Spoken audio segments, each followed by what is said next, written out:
Namaste, welcome to On Food. Please subscribe our channel, like and share the videos. नमस्ते, आजको recipe रहेको छ कुरिलो र आलुको अचार।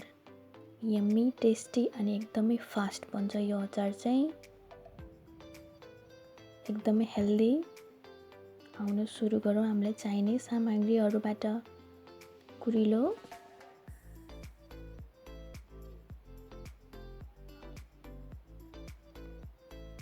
उसिनेको आलु मैले चाहिँ 3टा लिएको छु। लाम्चो गरी काटेको एउटा प्याज, थोरै धनिया पत्ता,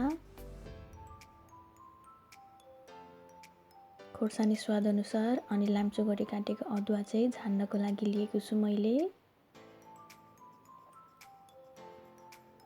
2 चम्चा छोप तिलको लिएको छु मैले चाहिँ। हजुरहरुले जेको लिनु भयो नि हुन्छ। ग्रीन अनियन,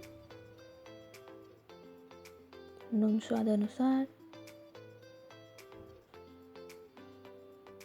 बेसार थोरै, हाफ टेबल स्पुन मेथी चान्नको लागि अनि आधा कागती।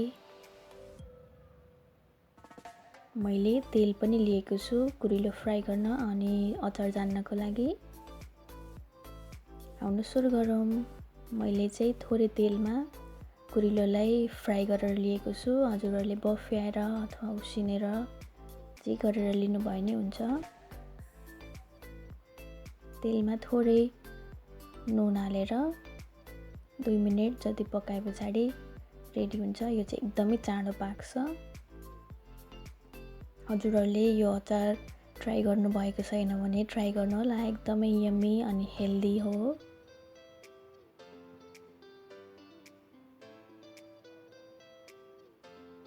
बिचमा एकछिन चलाउँदै 2 मिनेटमा रेडी हुन्छ।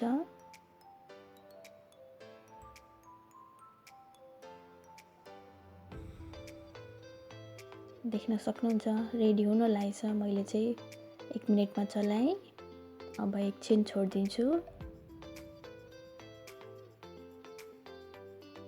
हेर्नुस् त रेडी पनि भइसकेछ। मैले चाहिँ बोलमा खन्याए यसलाई अनि बाँकी रहेको तेल चाहिँ पछि जान्नको लागि राख्छु। अब चाहिँ सबै अरु सामानहरु मिक्स गर्ने हो। आलु, प्याज,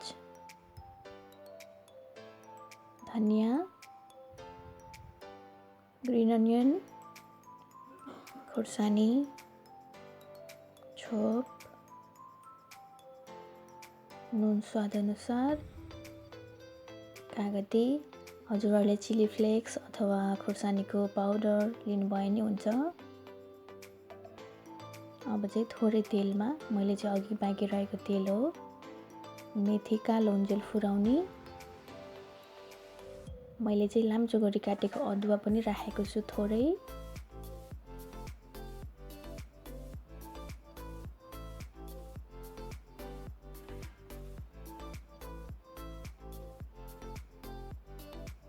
हल्का ब्राउन भएपछि थोरै बेसार राख्ने।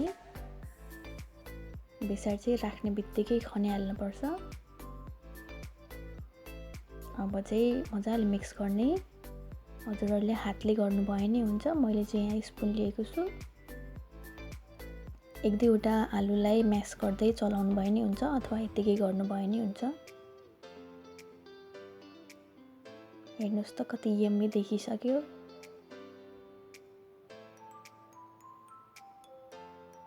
हेर्दै खाउँ लागिसक्यो। हजुरहरु पनि यसरी नै घरमा बनाएर खानु होला। Yummy yummy. मैले चाहिँ सर्भ गरेर पनि भ्याएँ। हजुरहरु पनि घरमा यसरी नै रेडी गर्नु होला। यो चाहिँ खाना, खाजा, पूजाहरुसँग जेमा सर्भ गर्दा पनि हुन्छ। Thank you for watching. Please subscribe my channel. Bye.